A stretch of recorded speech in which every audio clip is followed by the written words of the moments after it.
Yan guys, ang tinatawag na batong kalawang. Yan po. Ano, parang gold. Ano siya mga gold. Meron niyang gold talaga dyan.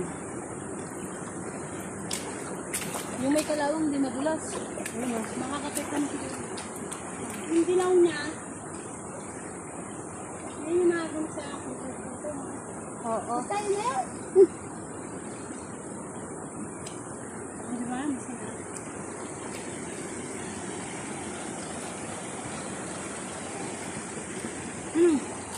Dala po ulit. Diretso.